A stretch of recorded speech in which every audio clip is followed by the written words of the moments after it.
పల్లెటూరిలో జీర్ణమై శిథిలం కావటానికి సిద్ధంగా ఉన్న ఓ ఇంటి ముందు పచ్చి కొబ్బరి ఆకులతో చిన్న పందిరి వేసి ఉంది.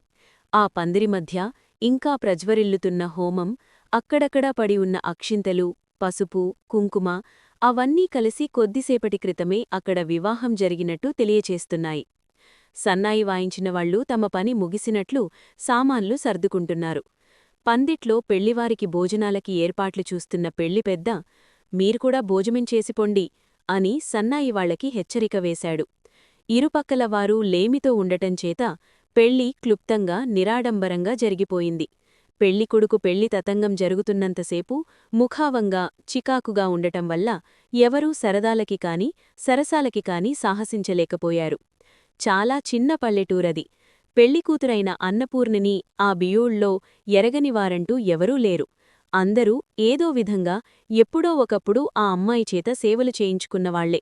ఎవరికి ఏ అవసరం వచ్చినా మన పూర్ణముందిగా, కబురు చేస్తే సరి అనుకునేవాళ్లు.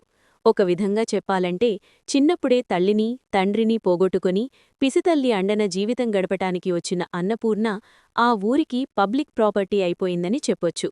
మున్సిపాలిటీ దీపం నీ నా వివక్షత లేకుండా సమంగా అందరికీ కాంతిని పంచి ఇస్తుందో, పురపాలక సంఘం ప్రజల వినోదం కోసం ఏర్పరిచిన పార్కులో అందరూ ఎలా కూర్చోవచ్చునో అదేవిధంగా అన్నపూర్ణమీద అందరికీ సమాన అధికారం ఏర్పడింది.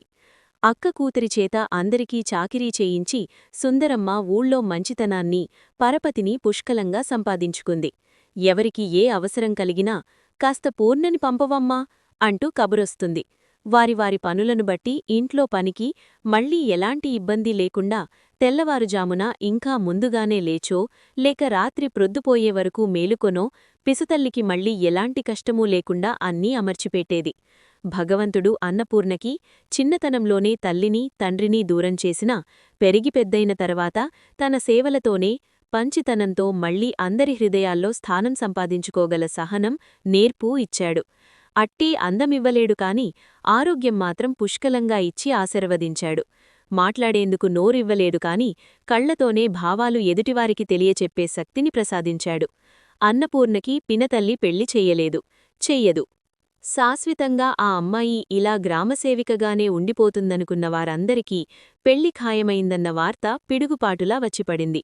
ఈ సంబంధం కుదరటంతో దీనికి సుందరమ్మ ఒప్పుకోవటంలో ఏదో తిరకాసు ఉందని, ఏ లాభమూ, ఏ మోహమూ లేకుండా ఆవిడ ఉత్తపుణ్యానికి ఒప్పుకోదని అందరికీ అనుమానం వేసింది. అది నిజమే. అన్నపూర్ణని తనకు కోడలుగా చేసుకునేందుకు రాజేశ్వరమ్మ కొడుక్కి తెలియకుండా సుందరమ్మకి 1000 రూపాయలు ఇచ్చేట్టుగా ఒప్పుకుంది.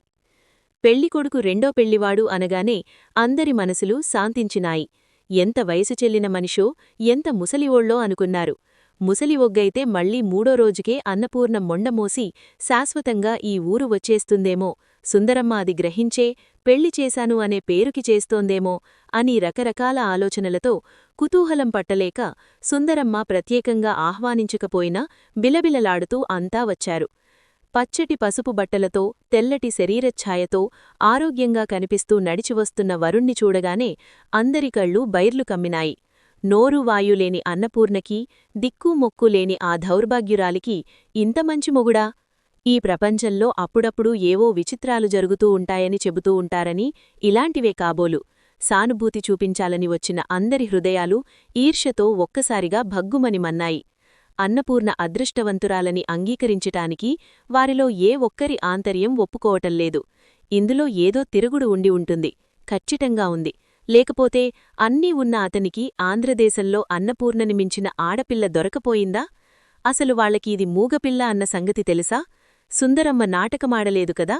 అందరూ రాజేశ్వరమ్మ, అన్నపూర్ణ కలిసి కూర్చున్న చోటికి వెళ్లారు. లోపలి గదిలో ఉన్న పెళ్లికూతురు అన్నపూర్ణకి పూర్తిగా 20 సంవత్సరాలైనా లేవు. సన్నగా, చామఛాయగా ఉంది. యవ్వనం వరంగా ప్రసాదించిన లేతదనం, నునుపు లేకపోతే ఆ శరీరంలో చూపుర్ల దృష్టిని ఆకర్షించే ప్రత్యేకత ఏదీ లేనేలేదు. సాధారణంగా మామూలు వేళల్లోనే ఎప్పుడూ కళ్ళెత్తి సూటిగా ఎదుటివాళ్ల కళ్లలోకి చూడదు. అందులో ఈరోజు మరీనును. అవ నేలని అంటిపెట్టుకుని వదలనే వదలటంలేదు. రాణి అమ్మలక్కలందరూ ఒకేసారి బిలబిలలాడుతూ లోపలికి వచ్చి చుట్టూ మూగి కూర్చునేసరికి అన్నపూర్ణ ఒక్కసారి కళ్ళెట్టి బెదిరిన లేడిలా చూసి వెంటనే సర్దుకొని కూర్చుంది. వచ్చిన వాళ్లలో ఒక ఆవిడ అన్నపూర్ణ గడ్డం పట్టుకుని బలవంతంగా పైకెత్తగా, ఏదే పిల్లా, ఒకసారి ముఖమెత్తు, నీకు ఈ అదృష్టపు సులి ఏ మూల ఉందో చూస్తాను అంది. అన్నపూర్ణ ముఖమైతే పైకి లేచిందేగాని చూపులు కిందకే ఉండిపోయినాయి. రెండో పెళ్ళి అంటే ఏ 50 ఏదో దాటిన మనిషి అనుకున్నాను, ఇంత చిన్నవాడనుకోలేదు సుమా. మరో ఆవిడ బుగ్గలు నొక్కుకుంటూ విచిత్రంగా అంది. పిల్లలున్నారని విన్నాను, తీసుకురాలేదేమండి? నల్లగా ఉన్న ఒకావిడ తిన్నగా రాజేశ్వరమ్మని అడిగేసింది. ఊరుకో, ఆవిడ ఏమైనా అనగలదు. పక్కనున్న మరో ఆవిడ మోచేతితో అడిగిన ఆవిడ డొక్కలో పొడుస్తూ అంది. అయ్యో రామా, ఇందులో నేను అనగూడని మాట ఏమన్నాను? ఇదేం కొత్త? ప్రపంచంలో ఎంతమంది రెండో పెళ్లి చేసుకోవటంలేదు? అంటూనే రాజేశ్వరమ్మ వైపు తిరిగి, ఏమండి పిన్నిగారు, మీకేదైనా ఆ బాధ కలిగితే క్షమించండి నన్ను అంది. రాజేశ్వరమ్మ సంభాషణ ఎటువైపు దారితీస్తుందో గమనించి కంగారుగా, అయ్యో పర్వాలేదులేండి, దానికేముంది, పిల్లలు చదువుకుంటున్నారు, స్కూల్ పోతుందనివి అంటూ నసిగేసింది. మా మూగమొద్దు ఇంత అదృష్టవంతురాలవుతుందనిగాని, ఇంత మంచి పూజ చేసుకుందనిగాని మేమెవ్వరం కలలో కూడా అనుకోలేదంటే నమ్మండి అందొకావిడ. ఏవిటో పాపం, ఈ ప్రపంచంలో ఏదీ లేకపోయినా బ్రతకవచ్చు, కాని నోట్లో మాట లేకుండా బ్రతకడం మహాకష్టం మరో ఆవిడ సానుభూతిగా అంది. మాటల్లో మూగా అన్న పదాన్ని ఒత్తిపలకడం రాజేశ్వరమ్మ గమనించకపోలేదు. వ్యంగ్యంగా విషం పూసిన ఈటేల్లాంటి ఆ మాటలకు ఆవిడ హృదయం చలించలేదుగాని అన్నపూర్ణ బుగ్గలు ఎరుపుని పులుముకున్నాలి తను మూగదే, మాటలు రాని మనిషే. కాని ఆ విషయం స్పష్టంగా చూపించడానికి ఇది సమయమూ సందర్భమూ కాదు. వాళ్లు అంత ప్రత్యేకంగా ఎందుకు గుర్తుచేశారు? అవును, నిజమే, తను మూగది అని తెలిసికూడా వీళ్లు ఎందుకొప్పుకున్నారు? తనకి కాబోతున్న భర్త మొదటి తనని చూడడానికి వస్తాడని అందరూ ఎదురుచూశారు. అతను రాలేదు. ఇక ఈ సంబంధం కానట్లే అని ఆశ వదులుకున్న సమయంలో అతను హఠాత్తుగా ఏకంగా లగ్నం పెట్టించెయ్యమని కబురుచేశాడు. అసలు అతనికి తను మాట్లాడ్డానికి నోరుందని తెలుసా? తెలియకుండా మోసపోయాడు కదా. అన్నపూర్ణ గుండెలు జల్లుమన్నాయి.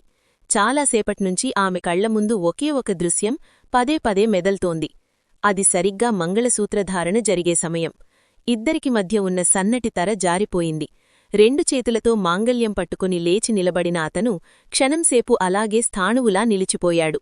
చేష్టలు దక్కి నిలుచున్న అతన్ని పురోహితుడు ఓ చెంప మంత్రాలు చదువుతూనే, కానియండి బాబూ అంటూ హెచ్చరించాడు.